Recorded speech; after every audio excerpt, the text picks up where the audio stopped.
और सच्चे दाता ने, बेपरवाही ने आज जो पूरी दुनिया में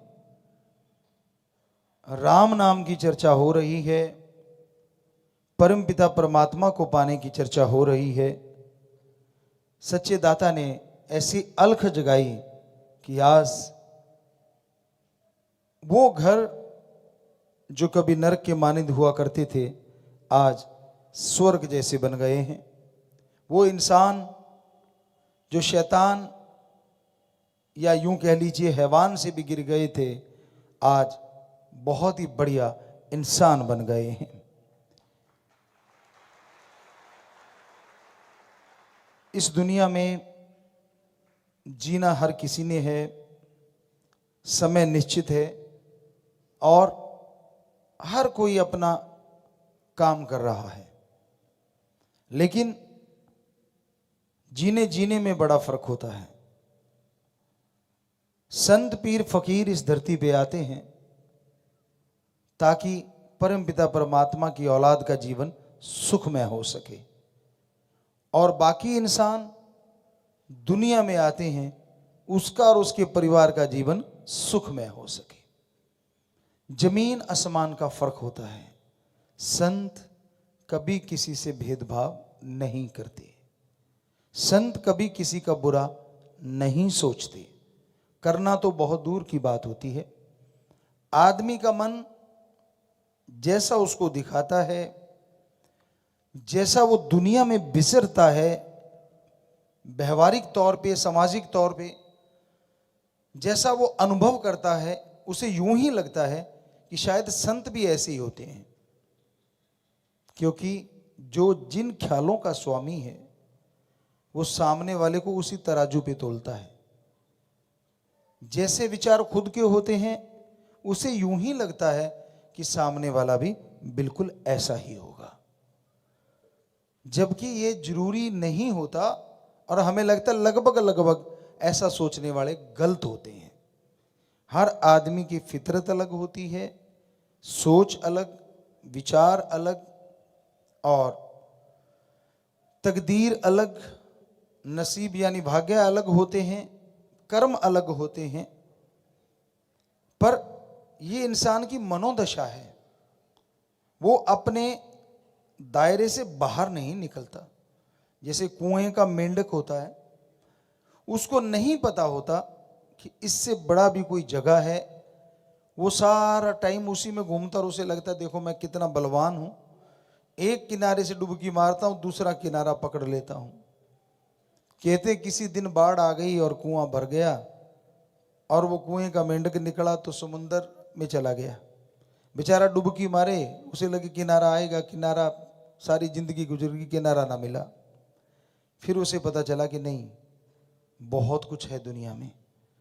तो उसी तरह आप अपने विचारों के तंग दायरे में कैद हो जाते हैं, आप अपनी आदतों के गुलाम हो जाते हैं।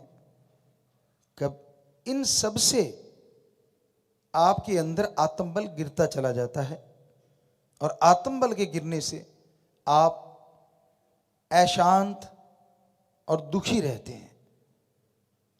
अपने इस तंग दायरे से जरा बाहर आइए, बहुत बड़ी दुनिया है।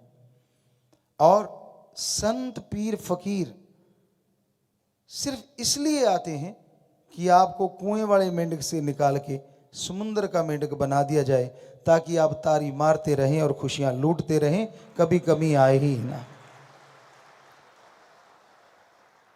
अहंकार टूट जाए, खुद ही मिट जाए।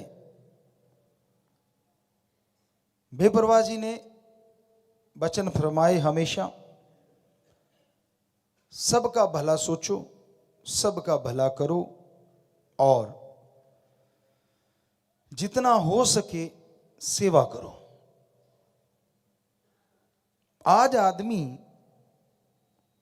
आज का दिन बड़ा अजीब हो चुका है।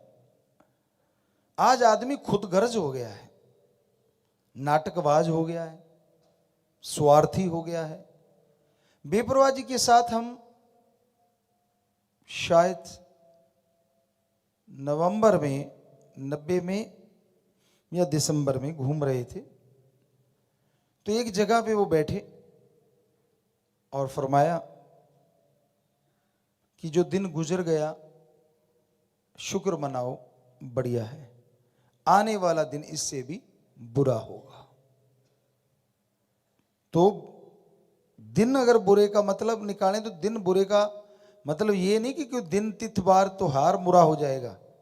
आदमी की फितरत गंदी होती जा रही है। आज आदमी सेवा भी करना चाहता है और इच्छा ये रखता है कि माया रानी कितनी मिलेगी। ये सेवा नहीं होती। सेवा होती है जो सच्चे दिल से की जाए और बेगर्ज की जाए। एक हवा सी चल पड़ी है जिसे देखो उसको लगता है लूट लो। साईं मस्ताना जी के वचन है, हम चाहते नहीं कि सुनाएं लेकिन सुनाने पड़ेंगे। बात जुबान पे आती है तो रहा नहीं जाता। वो फरमाया करते थे कि भाई सच्चे सौदे की कमाई, क्योंकि मेहनत करते हैं सारे, वहां दिन रात लगे रहते हैं, चढ़ावा चढ़ता नहीं। कि भी दिन रात लग के खेती बाड़ी से कोई जो भी पैसा आता है वो मेहनत की कमाई होती है। किसी की भी मेहनत की कमाई क्यों ना हो, पर वहां तो साध संगत इसलिए कमाती है ताकि साध संगत को लंगर भोजन करवाया जाए। और जो खाने वाला जब वहां से खाता है ना तो बड़ी मीठी लगती है, बड़ी प्यारी लगती है। लेकिन ये लोहे के चने होते हैं, ना उल्टी में आते हैं ना निगले तो जाता है, अच्छे भी लगते हैं, लेकिन ना ही किसी भी रास्ते से शरीर से बाहर जाते हैं और अंदर ही अंदर काटते रहते हैं। और ये हमने बहुत बार देखा है। आदमी सेवा कर रहा है लेकिन उसको होता है कि मेरी सारी सुविधा, मुझे हर चीज सेवा के बदले में मिलनी चाहिए। और फिर कहते मुझे क्या दे दिया, दिया तो कुछ भी नहीं। बड़ी हैरानी होती है। हम लोग भी सेवा किया करते थे, हम भी आया करते थे। बेपरवाह जी के समय में लगभग 80 से मान लीजिए ज्यादा आने लगे तो सेवा करते थे और ये सोचा ही नहीं करते थे कि क्या खर्च हो गया। सोचा ये करते थे मेरे से सेवा कितनी हुई। और यहां तक हमारी बात है, बेपरवाह जी ने रहमत कर रखी थी। हम तो लंगर भी तब खाते थे जब सेवा करते थे। ये होता था यार लंगर जितनी सेवा तो होनी चाहिए ना कम से कम, नहीं तो बाहर ब्रेड बनते थे और उस समय एक दूध में सोडा थोड़ा मिला के कुछ बनाया जाता था, बड़ा पुराने टाइम की बात है। तो वो पी लिया करते थे। पूरी वगैरह भी एक आधी कंटीन पे वहां बना करती थी, वो खा लेते थे। लेकिन जब लंगर भोजन खाते थे तो ये होता था यार साईं जी का लंगर खाया है, अब सेवा तो करनी ही करनी। अपनी अपनी थ्योरी होती है। और आज टाइम ये आ गया है जो मर्जी ले लूं मैं, मेरे ये दे दो, मुझे ये लगा दे, मुझे वो बना दे, मुझे फलां दे दे, मुझे फलां दे दे। क्यों? क्योंकि मैं सेवा कर रहा हूं। अरे वाह भाई, किसकी सेवा कर रहा है? अपने तन की, अपने मन की? अरे सेवा करो सबसे पहले अपने मां बाप की, शुरुआत करो। पड़ोसी का बाद में देखना। और फिर आर्थिक तौर पे कमजोर की मदद करो।